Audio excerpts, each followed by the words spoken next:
Assalamualaikum semua. Pada episod kali ni aku nak cerita kat korang satu kisah yang tragis jugalah, di mana kisah ni bertajuk Dukun Pembunuh Bersiri di Sebalik Ladang Tebu lah. Mungkin korang yang lahir pada tahun 90-an mungkin tak pernah dengar langsung pasal kisah tragis ni lah, di mana mangsa yang dibunuhnya lebih kurang 42 orang yang dan dia berlaku di Ladang Tebu. Kisah ni pernah menggemparkan dunia dan ia berlaku di Indonesia, di Medan, dan tepiannya sampai ke Malaysia sini. Ia bermula apabila ada seorang dukun ni yang bernama Ahmad Suraji. Dia ni dia claim yang apabila sewaktu umur dia 12 tahun dia telah belajar ilmu hitam lah daripada ayah dia. Selepas tu apabila umur dia 20 tahun dia kata dia telah menyempurnakan ilmu pembelajaran dia dengan dia punya ayah dia. Jadi dia dapat satu gelaran dukun ataupun bomoh oleh masyarakat setempat lah. Jadi ramailah orang yang pergi berubat dengan dia macam itulah. Dia ni ada nama gelaran lah. Gelaran dia yang paling glamour ada dua. Satu dia digelar Nasib Kelewang, ataupun lagi satu dipanggil Datuk Maringgi lah. Dia ni sudah berkahwin, ada 3 orang isteri dan ada 9 orang anak. Tapi yang peliknya pasal perkahwinan dia ni kahwin dengan ahli keluarga dia sendiri. Boleh dikatakan dia ni kahwin sengsang lah. Ada satu kisah tu, ibu dia pernah menegur dia. Ibu dia berkata yang apa yang dia buat ni, perbuatan ni adalah salah, tapi dia tak menghiraukan lah. Dia marahi ibu dia dan menghalau ibu dia keluar daripada rumah. Dia ni start jadi pembunuh bersiri apabila umur dia 38 tahun, di mana dia pernah bermimpi ataupun dia claim lah, dia kata ayah dia pernah datang dalam mimpi dia dan mengatakan kat dia yang jika dia hendak menyempurnakan ilmu hitam dia kena membunuh 70 orang gadis dan minum ataupun menghisap setiap air liur setiap mangsa dia lah. Memang ngeri sangat lah kan.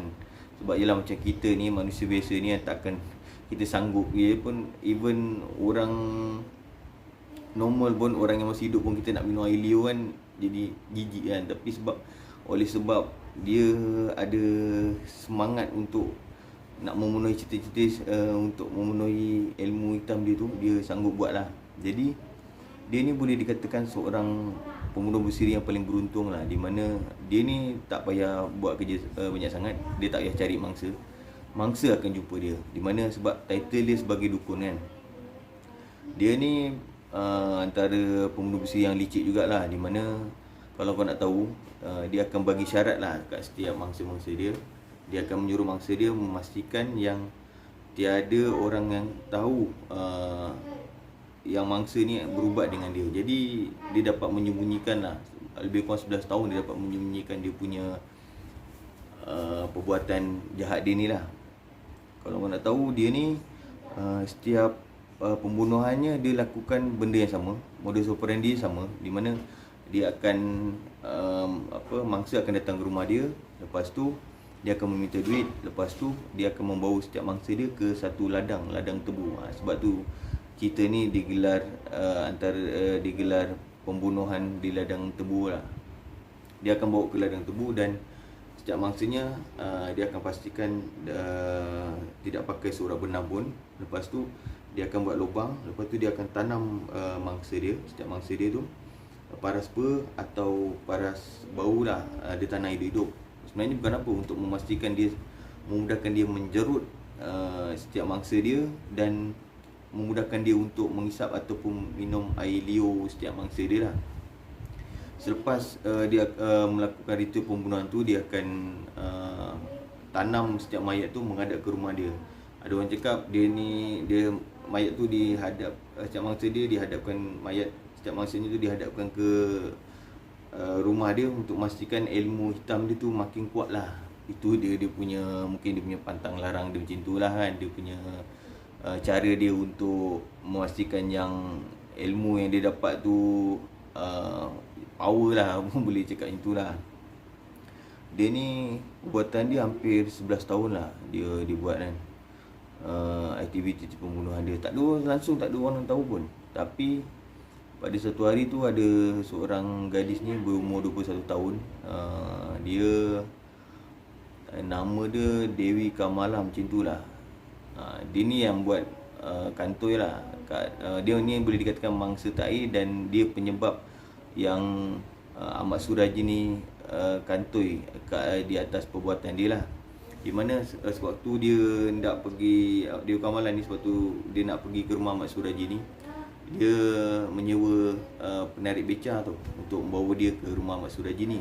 Lepas tu dia cakap dengan penarik beca tu, dia kata pastikan tak ada orang tahu yang dia pergi berubat dengan Ahmad Suraji ni lah. Lepas tu selang 3 hari tu masyarakat setempat tergempar, mendengar berita tergempar lah, di mana ada seorang penduduk dia terjumpa mayat Dewi Kamala ni lah. Lepas tu pihak polis pun menyiasat lah, menanyakan di mana, last kali Dewi Kamala ni pergi mana, apa semualah. Atas rasa ketanggungjawab penarik beca ni pergi ke balai polis dan mengatakan yang Dewi Kamala ni, mayat Dewi Kamala ni last kali dia menghantar Dewi Kamala ni ke rumah Ahmad Suraji ni. Jadi polis pun tak ambil masa lama.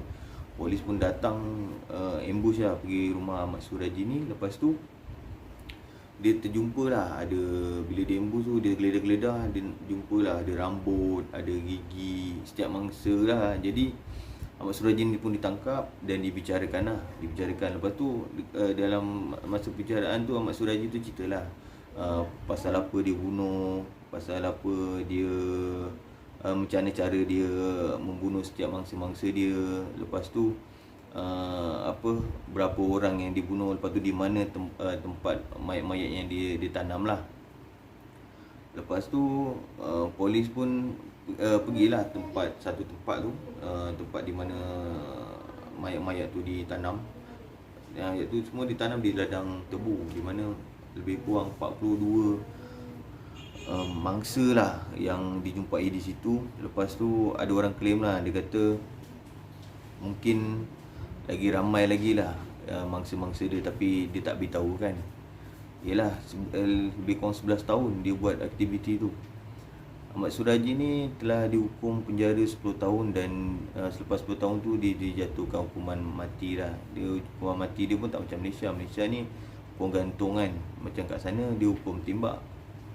Jadi bagi aku kisah ni boleh jadi pengajaran kat kita lah kan. Sebab yelah, kalau kita kena ingat lah, kalau kita nak pergi berubat ke apa ke kan, kita mesti memastikan yang pengawal perubatan yang kita nak jumpa tu, yang tempat yang kita nak berubat tu, latar belakang dia.